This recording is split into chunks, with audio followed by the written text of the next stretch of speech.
양천 이웃집 라디오가 함께하는 마요의 그림책 놀이터 26회. 우리들의 마음속에 고전으로 남아있는 빅토리아 시대 최고의 풍자 동화 이상한 나라의 앨리스 마지막 시간입니다. 이 소설은 책 읽어주는 선유도서관과 출판사 인디고가 함께 진행하는 낭독 프로젝트로 유튜브 영등포문화재단 채널에서도 마요의 목소리로 무한 감상하실 수 있답니다. 출판사 인디고에서 4장까지 낭독하기로 협의가 되어 있어 아쉽지만 오늘은 또 누군가가 앨리스를 만나고 그곳에서 무슨 재미난 일들이 일어날지 함께 들어주세요.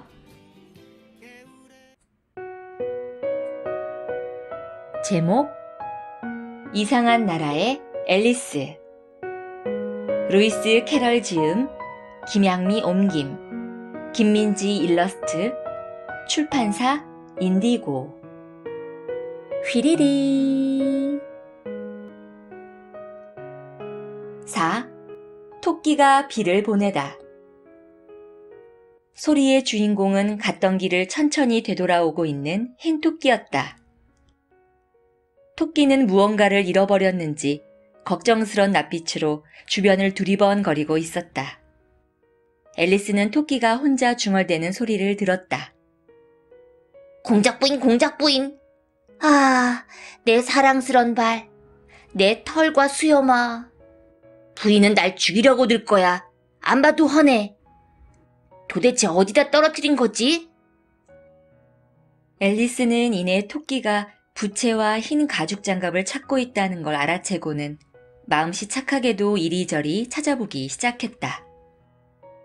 하지만 부채와 장갑은 어디에도 보이지 않았다. 눈물 웅덩이에서 허우적대던 때부터 모든 게 다 바뀌어버린 건지 유리탁자와 작은 문이 있던 긴 복도도 감쪽같이 사라지고 없었다. 곧 토끼가 주변을 뒤적거리던 앨리스를 발견하고는 화난 소리로 고함을 질렀다. 아니 메리앤, 여기서 뭐 하는 거야? 어서 가서 내 장갑이랑 부채 안 가져오고 서둘러 당장. 앨리스는 너무 놀란 나머지 토끼가 착각하고 있다고 설명할 틈도 없이 그 길로 토끼가 가리킨 쪽을 향해 냅다 뛰었다. 내가 자기 하녀인 줄 아나 봐. 앨리스는 달리며 중얼거렸다. 내가 누군지 알면 얼마나 놀랄까? 하지만 일단은 토끼에게 부채와 장갑을 갖다 주는 게 좋겠어. 내가 찾을 수 있다면 말이지. 그 말이 끝나기가 무섭게 앨리스는 작고 아담한 집에 다다랐다. 문 위에는 흰 토끼라고 새겨진 번쩍이는 노쇠 문패가 달려 있었다. 앨리스는 부채와 장갑을 찾기도 전에 진짜 메리앤을 만나서 쫓겨나면 어쩌나 걱정이 되었다. 그래서 문도 두드리지 않고 그냥 집으로 들어간 다음 서둘러 위층으로 올라갔다. 토끼 심부름을 하다니 정말 어이가 없군. 다음번엔 다이노까지 내게 심부름을 시키는 건 아닌지 몰라. 그러면서 앨리스는 앞으로 일어날 일을 상상하기 시작했다. 앨리스 아가씨, 어서 와서 산책 나갈 준비하세요. 금방 가요, 유모. 하지만 다이노가 돌아올 때까지 쥐가 도망치지 못하도록 쥐구멍을 지켜야 하는걸요? 앨리스는 계속 생각했다.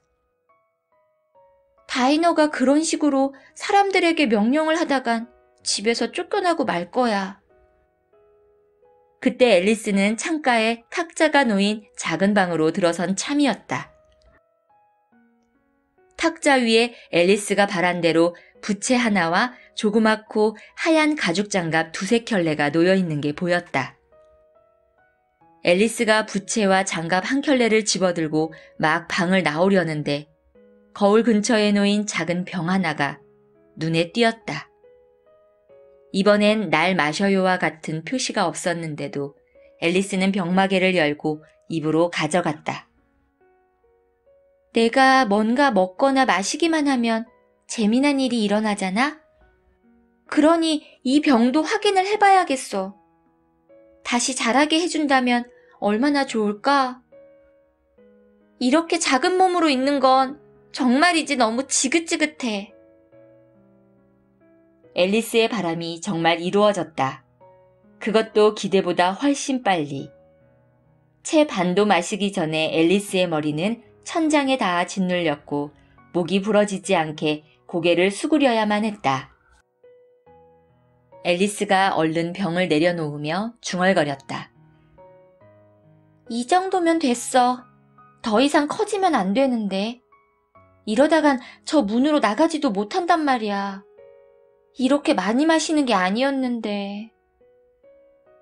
다행히도 작은 병의 마법이 다 끝났는지 앨리스의 몸은 더 이상 커지지 않았다. 하지만 자세는 여전히 불편했고 방을 빠져나갈 가망 같은 건 아예 없어 보였다. 이런 형편이니 앨리스의 기분이 엉망인 것도 무리는 아니었다.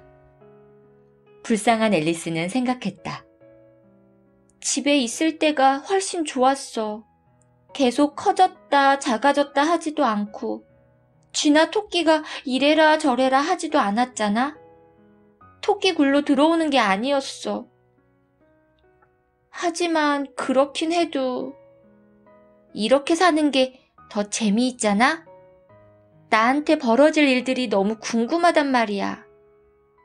동화책을 읽을 때마다 그런 건 동화 속에서나 일어나는 일이라고 생각했었는데 이제 그 일을 내가 겪고 있는 거잖아.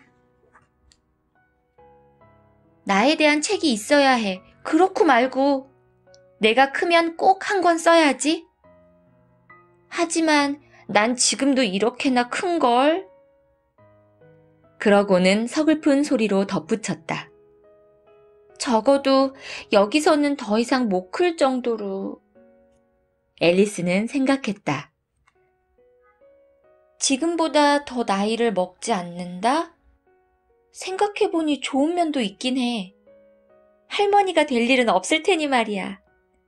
하지만 계속 공부를 해야 하잖아. 그건 정말 싫어. 이런 멍청이! 앨리스가 스스로를 나무랐다. 여기서 어떻게 공부를 하니? 네 몸 하나로도 벅찬데 책을 어디다 놓는다고. 이렇게 앨리스는 혼자서 대화를 주고받았다. 그러다 밖에서 무슨 소리가 들려오자 입을 다물고 귀를 기울였다. 메리앤! 메리앤! 어떤 목소리가 불렀다. 얼른 내 장갑 가져와! 그러더니 층계를 뛰어오르는 발자국 소리가 작게 들렸다. 앨리스는 토끼가 자신을 찾으러 왔다는 걸 알고는 집이 흔들릴 정도로 몸을 떨었다. 자기가 토끼보다 1000배는 더 크다는 사실을 까맣게 잊었던 것이다. 이젠 토끼를 겁낼 이유가 전혀 없었다. 이윽고 문 앞에 이른 토끼가 문을 열려고 했다. 하지만 안쪽으로 열리는 문은 앨리스의 팔꿈치가 꾹 누르고 있는 탓에 꿈쩍도 하지 않았다. 앨리스는 토끼가 혼자 중얼거리는 소리를 들었다. 삥 돌아서 창문으로 들어가야겠다. 그렇게는 안 될걸? 앨리스가 속으로 별렀다. 그리고 잠시 후 창문 바로 아래서 토끼의 기척이 느껴지자 갑자기 손을 쫙 펼치고는 허공을 움켜쥐었다. 아무것도 손에 잡히진 않았지만 깍 하는 낮은 비명과 함께 쿵 하고 떨어지는 소리, 와장창 유리 깨지는 소리가 들렸다. 그래서 앨리스는 토끼가 아마 오이를 키우는 온실 같은 데 떨어졌나 보다 하고 생각했다. 곧이어 토끼의 환한 목소리가 들려왔다. 페트! 페트! 어디 있는 거야? 그러자 앨리스가 처음 들어보는 목소리가 대답했다. 여기 있습니다. 사과를 캐고 있습니다요, 나으리. 사과를 캔다고? 나 참. 토끼가 화를 내며 말했다. 이봐! 여기 와서 나 좀 꺼내줘! 또다시 유리 깨지는 소리. 패트, 자네가 한번 말해봐. 창문 안에 있는 저게 대체 뭐야? 폴인뎁쇼, 나리? 패트는 팔을 폴이라고 말했다. 팔이라고? 이런 덜 떨어진 저렇게 큰 팔을 본 적 있어? 창문에 꽉 찼잖아. 그게 그렇긴 하네요, 나리. 하지만 그래도 팔은 팔인뎁쇼? 뭐? 어쨌든 저런 게 저기 있으면 안 돼. 얼른 가서 치워. 그러곤 한동안 아무 소리도 들리지 않았다. 싫습니다요, 나리. 안 해요. 안 한다고요. 라든가 시키는 대로 해. 이 겁쟁이야. 같이 수군대는 소리만 간간히 들렸을 뿐 결국 앨리스는 다시 한번 손을 쫙 벌려 허공을 헤집었다. 이번에는 2명이 내지르는 비명과 함께 유리 깨지는 소리가 더 크게 났다. 앨리스는 생각했다. 오이 온실이 꽤 많은가 봐. 다음엔 또 무슨 짓을 하려나? 창문 밖으로 끌어내준다면야 더 이상 바랄 게 없겠는데. 나도 정말이지 더는 여기 있고 싶지 않다고. 밖에서 아무 소리도 들려오지 않자 앨리스는 한동안 기다렸다. 마침내 작은 수레바퀴 구르는 소리가 나더니 여럿이 왁자지껄 떠드는 소리가 들렸다. 사다리 하나는 어디 있지? 글쎄, 난 이거밖에 안 가져왔는데. 빌이 가지고 있겠지. 빌! 사다리 이리 가져와, 친구! 여기, 이쪽 구석에 세워.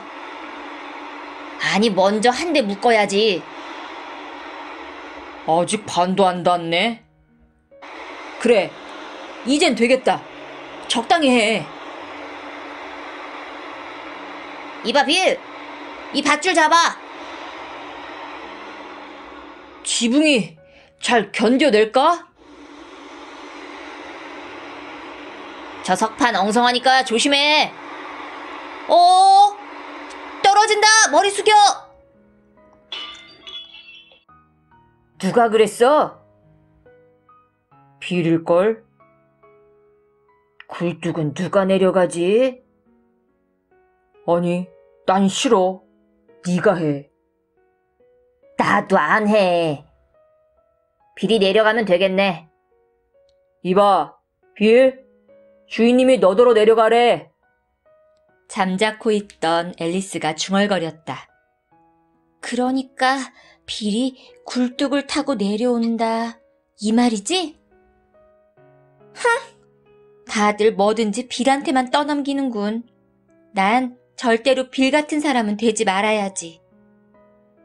벽난로가 확실히 좁긴 좁네. 그래도 발차기 정도는 할 수 있겠지? 앨리스는 최대한 굴뚝 아래로 발을 당겨 오므린 채 작은 동물이 굴뚝 벽을 핥히며 기어 내려오는 소리가 가까워지길 기다렸다. 어떤 동물인지는 짐작되지 않았다. 그러다 빌이다! 하고 한마디 내뱉고는 발길질을 한 방 세게 날렸다. 그러고는 무슨 일이 벌어지나 가만히 기다렸다. 처음엔 여럿이 동시에 외치는 소리가 들렸다. 빌이 날아간다! 다음엔 토끼가 외쳤다. 울타리 옆에 있는 자네들, 어서 빌을 받아! 그러고는 조용. 그러다 다시 웅성거리는 소리가 들렸다. 머리를 받쳐! 이제 브랜디 좀 줘봐! 숨막히지 않게 조심하고. 이 친구야, 어떻게 된 거야? 무슨 일이야? 자세히 말 좀 해봐. 마지막으로 낑낑대는 소리가 갸냘프게 들려왔다. 빌이로군. 앨리스는 생각했다. 글쎄, 그게 저도 잘 모르겠어요. 이제 됐어요. 고마워요. 많이 좋아졌어요. 하지만 워낙 정신이 없어서 뭐라 해야 할지 모르겠어요. 인형이 튀어나오는 장난감같이 뭐가 불쑥 나오더니 내가 로켓처럼 하늘로 날았으니까요. 정말 그랬다니까, 이 친구야. 다른 목소리들이 맞장구를 쳤다. 집을 태워버려야겠어. 토끼가 말했다. 그러자 앨리스가 있는 대로 고함을 질렀다. 그러기만 해봐. 다이너를 시켜서 혼을 내줄 테니. 순간 찬물을 끼얹은 듯 주위가 조용해졌다. 앨리스는 생각했다. 또 무슨 짓을 꾸미는 걸까? 생각이 조금이라도 있다면 지붕을 걷어낼 텐데. 잠시 후 다시 움직이는 소리가 들리더니 토끼의 목소리가 이어졌다. 우선 손수레 한 대면 될 거야. 앨리스는 생각했다. 웬 손수레? 하지만 길게 생각할 틈도 없었다. 작은 돌들이 소나기처럼 창문으로 와르르 쏟아져 들어왔던 것이다. 그중 몇 개는 앨리스의 얼굴을 때렸다. 앨리스가 중얼거렸다. 가만히 있으면 안 되겠어. 그러고는 버럭 소리를 질렀다. 그만두는 게 좋을 거야. 또다시 주위가 쥐죽은 듯 조용해졌다. 바닥을 보던 앨리스는 돌들이 모두 작은 케이크로 변한 걸 알고 깜짝 놀랐다. 곧 그럴듯한 생각이 머리를 스쳤다. 이 케이크를 먹으면 분명히 내 키가 변할 거야. 더 커질 가능성은 없으니 작아지기밖에 더 하겠어? 그래서 앨리스는 케이크를 한 조각 먹었고 곧바로 몸이 줄어들기 시작하자 신이 났다. 문을 빠져나갈 만큼 작아지자 앨리스는 집 밖으로 뛰쳐나갔다. 밖에는 작은 동물들과 새들이 모여 있었다. 불쌍한 꼬마 도마뱀 빌이 가운데서 기니피그 2마리의 부축을 받은 채 병에 든 걸 받아먹는 중이었다. 그러다 앨리스가 나타나자 모두들 우르르 몰려들었다. 앨리스는 죽을 힘을 다해 도망을 쳤고 울창한 숲에 이르러서야 겨우 마음을 놓았다. 나무 사이를 이리저리 헤매다니며 앨리스가 중얼거렸다. 우선 원래 내 키로 돌아가야 해. 그런 다음 아름다운 정원으로 가는 길을 찾아야지. 그게 가장 좋은 방법이야.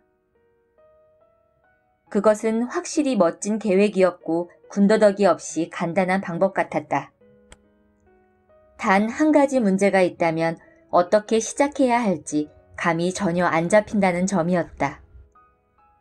앨리스가 걱정스런 마음으로 나무 사이를 빠끔 내다보고 있는데 바로 머리 위에서 작지만 날카롭게 짖는 소리가 났다. 앨리스는 얼른 고개를 들었다. 크고 둥근 눈에 덩치가 산만한 강아지 한 마리가 앨리스를 내려다보며 앞발로 슬쩍 건들려고 했다. 가엾기도 하지. 앨리스는 달래듯 말했다. 그러고는 휘파람을 불어주려고 했다. 하지만 강아지가 배가 고플지도 모른다는 생각이 들자 와락 겁이 났다. 만약 그렇다면 아무리 구슬린다 한들 잡아먹으려 들지도 모를 일이었다. 앨리스는 자기도 모르게 작은 나뭇가지 하나를 집어들고 강아지를 향해 내밀었다. 그러자 강아지는 좋아서 펄쩍 뛰어오르더니 컹컹대며 나뭇가지로 달려들었다. 앨리스는 깔리지 않으려고 잽싸게 커다란 엉겅키 뒤로 몸을 피했다. 앨리스가 다른 쪽에서 모습을 드러내자 강아지는 나뭇가지를 향해 다시 달려들었고 급하게 붙잡으려다 그만 나동그라졌다. 앨리스는 집마차를 끄는 말과 장난을 치는 기분으로 강아지 발에 짓밟힐 것 같으면 매번 엉겅키 더미로 뛰어들었다. 그러자 강아지는 앞으로 조금 달려왔다 뒤로 멀찍이 물러나기를 반복하며 내내 목이 쉬도록 지저댔다. 그러다 결국엔 혀를 쭉 빼물고 숨을 헐떡이며 커다란 눈을 반쯤 감은 채 저만치 풀썩 주저앉았다. 도망치기에는 더할 나위 없는 순간이었다. 앨리스는 바로 주랭랑을 쳤다. 개 짖는 소리가 희미하게 들려올 때까지 숨이 턱에 닿을 만큼 달렸다. 그래도 정말 귀여운 강아지였어. 앨리스는 미나리 아제비에 기대쉬면서 이파리로 부채질을 했다. 여러 가지 재주를 가르쳤어야 했는데 내가. 내 키만 원래대로였대도. 어머? 그러고 보니 내가 다시 커져야 한다는 사실을 잊고 있었네. 가만히 있자. 어떻게 하면 되지? 무언가 먹거나 마셔야 할 것 같은데 도대체 무얼 먹나? 가장 큰 문제는 확실히 무얼 먹느냐 하는 거였다. 주변에 있는 꽃과 풀잎들을 훑어보아도 이런 상황에서 마땅히 먹거나 마실 만한 것은 눈에 띄지 않았다. 근처에 앨리스 키 높이만한 커다란 버섯이 하나 있긴 했다. 버섯 밑동이며 옆이며 뒤를 이리저리 살펴보던 앨리스는 문득 꼭대기에는 뭐가 있을까 궁금해졌다. 까치발로 버섯 가장자리를 넘겨다 보던 앨리스는 덩치가 큰 파란색 애벌레와 눈이 딱 마주쳤다. 애벌레는 팔짱을 낀 채 꼭대기에 앉아 있었는데 앨리스든 뭐든 아무 관심 없다는 표정으로 기다란 관이 달린 물담배를 뻐끔거리고 있었다. 제목 이상한 나라의 앨리스 루이스 캐럴 지음 출판사 인디고 오늘의 이야기였습니다. 스토리가 더해갈수록 점점 더 앨리스의 매력에 쏙 빠져버릴 것 같은데요. 5장부터는 가까운 서점이나 도서관에서 직접 읽어보면 어떨까요? 코로나를 극복하는 좋은 시간, 그리고 독서 습관을 통해 나만의 꽉 찬 하루를 만들어 보세요. 그럼 다음 시간 새로운 이야기로 찾아뵐게요. 오늘도 즐거운 10분 독서 실천해 보시고 저는 이만 물러갑니다. 다음 시간 또 찾아와 주실 거죠? 오늘의 선곡은 누이스트, 있다면. 있다면 말할 수 있다면 머리카락처럼 자라버린 그리움을 있다면 또 볼 수 있다면 저 밤 하늘보다 까만 두 눈을 있다면 지금까지 놓친 필름 속에 있다면 지나갔던 우리 추억 속에 빠져 헤엄쳐 향기는 진하게 배었어 그런지 허전함은 내게 배가 되었어 떠나보내고 나서 널 생각해봤자 미련하게도 아직 난 꿈인 것 같아 너의 빈자리 그 자린 계속 비워둘게 안녕이란 말은 잠시 넣어둘래 I wanna turn back the time we had 별처럼 쏟아지는 반짝반짝거리는 시간 속에 헤매다 지쳐 휘청거리는 날 알 수 있다면 얼마나 좋을까 꿈에서라도 If I could stay one more night 소설처럼 아니 거짓말처럼 널 다시 만나봤자 웃을 수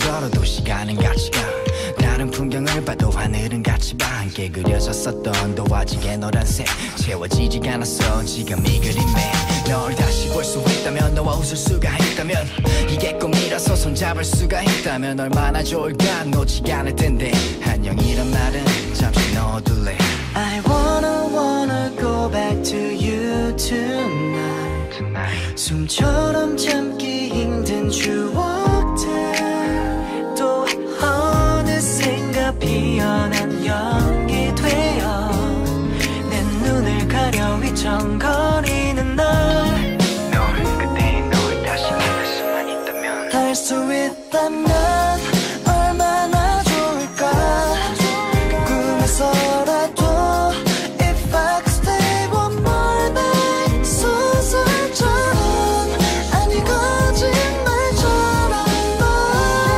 다시 만나봤자 웃을 수 있다면 yeah. 다시 한번 같이 걸어갈 수 아름답던 너의 목소리가 잊혀지지 않았어 근데 너의 얼굴이 내 기억 속에 생생하게 남아있어 I miss you, I miss you 네가 정말 보고 싶어 있다면 돌릴 수 있다면 마치 영화처럼 다시 처음 그 자리로 있다면 내 옆에 있다면 마치 이 모든 게 아픈 꿈처럼